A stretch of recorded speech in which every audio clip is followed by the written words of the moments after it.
Welcome to point blank. నాతో Nizamabad MP కవిత ఉన్నారు. కవిత గారు, 2001లో టీఆర్ఎస్ పార్టీ పెట్టినట్టుగా మీరు ఐ థింక్ అమెరికాలో చదువుకుంటూ ఉన్నారు.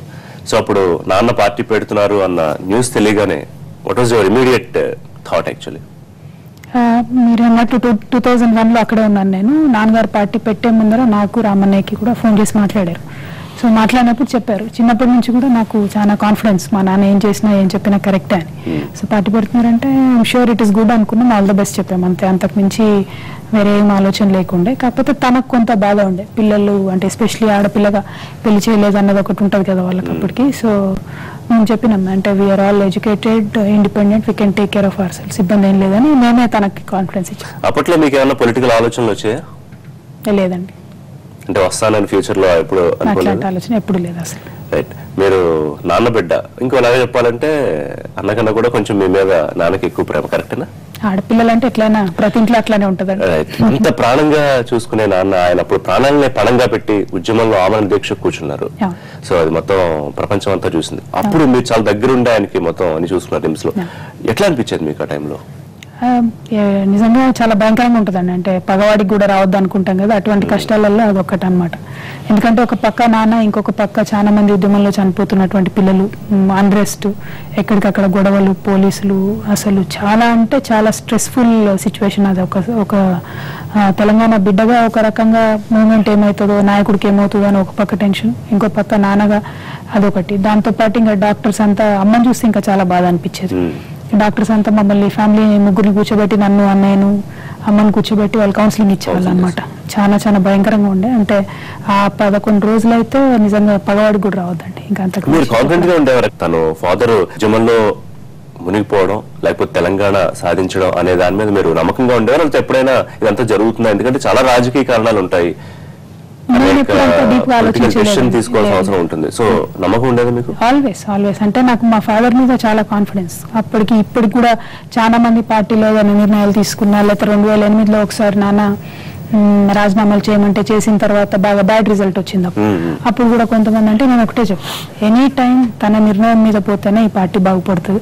తన నిర్ణయం కాదని 10 మంది 10 చెప్పడానికి చూస్తే బాగుపడుతుంది. ఎందుకంటే తను ఏదన్నా ఒక పని టేకప్ చేసి అసలు తప్పు చేయరు, తప్పుడు ఆలోచన నిర్ణయం చేయరని ఎంత కాన్ఫిడెన్స్ మీకు ఎలా వచ్చింది? అంటే మెయిన్ గా ఒకటండి, చిన్నప్పటి నుంచి చూసాం కదా, తన ఏదైనా ఒక పని అనుకున్నారంటే ఇంకా అది తప్ప ఇంకేం ఆలోచించారు. తెలంగాణ ఉద్యమంలో ఎప్పుడైతే 2001లో ఆయన మూమెంట్ లోకి వెళ్ళిపోయారో అప్పటి నుండి ఇప్పటి వరకు కూడా అసలు పిల్లలతో మాట్లాడినా తెలంగాణనే, మన్నలతో మాట్లాడినా తెలంగాణ, ఎవ్రీవేర్. అంటే ఆయన కంప్లీట్ గా అందులో ఇన్వాల్వ్ అయిపోతారు. సో అంత డెడికేషన్ తో ఏ మనిషి అయినా సరే ఏదైనా ఒక పని చేస్తే డెఫినెట్ గా సక్సెస్ అవుతారు అన్నది నా కాన్ఫిడెన్స్. అట్లా నాన్న చిన్నప్పటి నుంచి చూస్తున్నాం కాబట్టి డెఫినెట్ గా విజయం సాధిస్తారన్న నమ్మకం ఉండేది. ప్లస్ చాలా మొండివాడు ఆయన. కమింగ్ టు యూ, మేబీ అదే మొండితనం మీకు వచ్చిందేమో. అంటే కేసీఆర్ కూతురుగా ఆ లెగసీ కాకుండా కవిత అంటే ఏం చెప్తారు? ఏంటి కవిత అంటే? కవిత అంటే ఎట్లయితే లక్షలాది మంది కేసీఆర్ అనే ఒక నాయకుడిని చూసి ఇన్ఫ్లుయెన్స్ అయ్యి తెలంగాణ మూమెంట్ లో మనం పార్టిసిపేట్ కాకపోతే ఈ సందర్భంలో మనం పుట్టి వేస్ట్ తెలంగాణలో అన్నటువంటి ఫీలింగ్ వచ్చినటువంటి ఒక మామూలు తెలంగాణ కార్యకర్తగానే నేను చెప్పుకుంటానండి. మొదట్లో ఎటువంటి ఆలోచన లేకుండా ఇక్కడికి వచ్చిన మీరు ఇంత తొందరగా ఎట్లా అడాప్ట్ చేసుకోగలిగారు మొత్తం ఒక పొలిటికల్ వాతావరణాన్ని? And you are very talkative as your father. అట్లా ఇదంతా సాధ్యమైంది? దానికి ఏమన్నా మీరు నాన్న దగ్గర శిక్షణ తీసుకునేవారా? ఉందా మీకు? అంటే ఒక్కటండి, చిన్నప్పటి నుంచి పొలిటికల్ ఫ్యామిలీ కదా, మేము నాన్న కోసం వచ్చిన వాళ్ళని చూడడము, నాన్న వాళ్ళతో మాట్లాడే విధానం చూడడము. ప్రజలు అంటే మాకెప్పుడు కూడా భయం ఉండదు. చాలా మంది ఇట్లా కొంత జనం అంతేగానే భయపడతారు వెళ్ళడానికి. మాకేమో న్యాచురల్ గా ఉంటది అనమాట. ఎందుకంటే చిన్నప్పటి నుంచి చూసాను ఆటోమేటిక్. కేసీఆర్ రాజకీయ వారసులు ఎవరంటే ఏం చెప్తారు? కవిత, కేటీఆర్? నేను I believe in one thing అండి, బ్రిడ్జ్ ఎక్కడ వస్తే అప్పుడు క్రాస్ చేయాలి, కానీ ఇప్పటి నుంచి బ్రిడ్జ్ ఎప్పుడు వస్తుందా ఏంటో అని ఆలోచన చేయకూడదు. So you cross the bridge when you get there. So KCR garu అయితే ఆరోగ్యంగా, హెల్దీగా, చాలా దీక్షతోని, చాలా సిన్సియర్ గా పనిచేస్తున్నారు. సో ఇప్పటికి చాలా టైం ఉంది ఇంకా ఆయనకి, ఆయన తర్వాత అప్పుడు ఆలోచన. ఫ్యామిలీ విభేదాల గొడవ ఏంటి కవిత గారు? ఓపెన్ గా మనం డిస్కస్ చేసుకుంటే వాస్తవాన్ని ఒప్పుకోవచ్చా? విభేదాలు ఉన్నాయి కదా కుటుంబంలో. కేసీఆర్ గారిని కాదనో లేకపోతే వారిని ఏదో ఇబ్బంది పెట్టే పనులు మేము ముగ్గురం కూడా ఇప్పుడు చేయము, అటువంటిది ఏమీ లేదు. కేటీఆర్ గారు, హరీష్ గారు ఇద్దరులో ఎవరు బెటర్ లీడర్? అని మీరే ఏం చెప్తారు? ఎవరికి వాళ్ళు ప్రూవ్ చేసుకుంటున్నారు కదా, ఎవరికి వాళ్ళు ప్రజామోదం పొందుతున్నారు, గెలుస్తున్నారు, వస్తున్నారు. అయినా ఒక సామెత ఉంటుంది, you can't compare apples and oranges అని. రెండు డిఫరెంట్ వస్తువుల్ని కంపేర్ చేయాలి. అది నాకు తెలియదు. ప్రజలే నిర్ణయించాలి. అంటే డిపెండ్స్ కదా, కొంతమందికి యాపిల్స్ నచ్చుతాయి, కొంతమందికి ఆరెంజెస్ నచ్చుతాయి. సో ప్రజలు నిర్ణయించి వాళ్ళని మాటికి ఎలెక్ట్ చేసి పంపుతా ఉన్నారు. ఇద్దరు ఈక్వల్లీ పాపులర్ ఉన్నారు. కాబట్టి మనం ఎవరైనా జడ్జ్ చేయడానికి ఎవరు పాపులర్ ఎవరు కాదు. కోదండరామ్ గారు, కేసీఆర్ గారు ఉద్యమ సమయంలో వాళ్ళిద్దరు ఎలా ఉండేవారు? కోదండరామ్ గారు కేసీఆర్ అంత వెయిట్ ఇచ్చేవారు. ఉద్యమం అయిపోయి రాష్ట్రం వచ్చిన తర్వాత ప్రభుత్వంలోకి వచ్చాక ఇప్పుడు కేసీఆర్ కోదండరామ్ కలుస్తున్నారండి. అసలు కలవకపోవడం సెకండరీ ఇష్యూ అండి. దానివల్ల నెగిటివ్ ఉందని కాదు కదా. కోదండరామ్ సార్ ఇంట్రెస్ట్ ఏంటి? పాలిటిక్స్ కాదు. ఆయన ఎప్పుడు కూడా ప్రజా ఉద్యమాల్లో ఉన్నటువంటి వ్యక్తి. ఇప్పుడు కూడా ప్రజా ఉద్యమాల్లో ఉన్నాడు అని కంటిన్యూస్ గా అదే పని. ఆయన క్లియర్ గా చెప్తున్నారు నాకు రాజకీయాలు ఇంట్రెస్ట్ లేవు అని. వీళ్ళేమో కేసీఆర్ గారు ఆయనకు పిలిచలేదు, పదాలు లేదు అని చెప్పి అపాయింట్మెంట్ కూడా దొరకలేదు అనేది చాలా అందరికి పబ్లిక్ గా తెలిసిన వాస్తవం కదా. కేసీఆర్ గారు ఎవరైనా కలుస్తారు, కోదండరామ్ గారికి అపాయింట్మెంట్ ఇవ్వకపోవడం అట్లాంటిది ఏం లేదు. ముఖ్యమంత్రి ప్లేనరీలో మాట్లాడుతూ నేను ఒక చాలా సుదీర్ఘ ప్రసంగంలో ఒక మాట అన్నారు, టీఆర్ఎస్ కార్యకర్తలు కీలక భాగస్వాములు తెలంగాణ కళ నిజం కావడంలో. బట్ అంతకు ముందు చాలా మంది ఉద్యమం చేసిన మాట కానీ, లేకపోతే పార్టీలకు అతీతంగా చాలా మంది త్యాగాలు కానీ, లేకపోతే జేఏసీ కానీ వీటన్నింటినీ ప్రస్తావించడానికి ముఖ్యమంత్రి ఇష్టపడలేదంటారా? జరిగింది పార్టీ ప్లీనరీ కాబట్టి డెఫినెట్ గా పార్టీకి సంబంధించి మాట్లాడతారు. అదేవిధంగా ఇప్పుడు అధికారంలో ఉండేటటువంటి పార్టీ కాబట్టి ప్రజలకు ఏం చేస్తారో చెప్తారు. అంతేగాని ఓవరాల్ గా ఉద్యమ ప్రస్థానంలో టీఆర్ఎస్ పార్టీ కార్యకర్తల స్కోప్ ని మాత్రమే చెప్పారు కాబట్టి ఐ డోంట్ థింక్ మిగతా అన్ని అక్కడ రిలవెంట్ అని కాదు. మీకు తెలుసు కేసీఆర్ గారు ఎంత మంచి స్పీకర్, ఎక్కడికి ఏది రిలవెంట్ అది తను చెప్పడంలో సిద్ధాస్తుడు. అది మీకు తెలుసు నాకంటే ఎక్కువ. నెగ్గాలో ఎక్కడ తగ్గాలో తెలుసు, వారి మాటలతో పడగొట్టాలో. అయితే ఈ మధ్య వర్కింగ్ ప్రెసిడెంట్ మాట ఒకటి వినిపిస్తోంది. ప్రెసిడెంట్ అవుతారా లేకపోతే హరీష్ కేటీఆర్ కాదు కవిత వర్కింగ్ ప్రెసిడెంట్ అయితే ఇంకా బాగుంటుంది అనే comment. So you are ready to accept that? ఇది కూడా మీ మీడియా మాటనే. అసలు ఎక్కడ మా ఇంట్లో గానీ, పార్టీలో గానీ, పార్టీ ఆఫీస్ లో గానీ ఆ మాట చర్చ కూడా రాలేదు కనీసం. ఉద్యమ సమయంలో వచ్చిన ఆరోపణల గురించి ఒకసారి ప్రస్తావిద్దాం. ఓకే.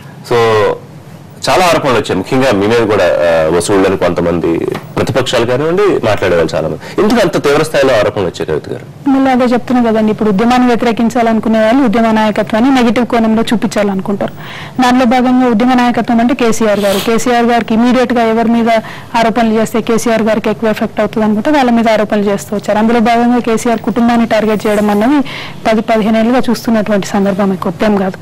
కాబట్టి ఉద్యమంలో జరిగినటువంటి అంశాలు, ఉద్యమంలో వచ్చినటువంటి ఆరోపణలు అన్నిటికీ కూడా కలిసికట్టుగా ప్రజలు కేసీఆర్ గారిని, టీఆర్ఎస్ పార్టీని గెలిపించడం ద్వారా సమాధానం చెప్పేశారు.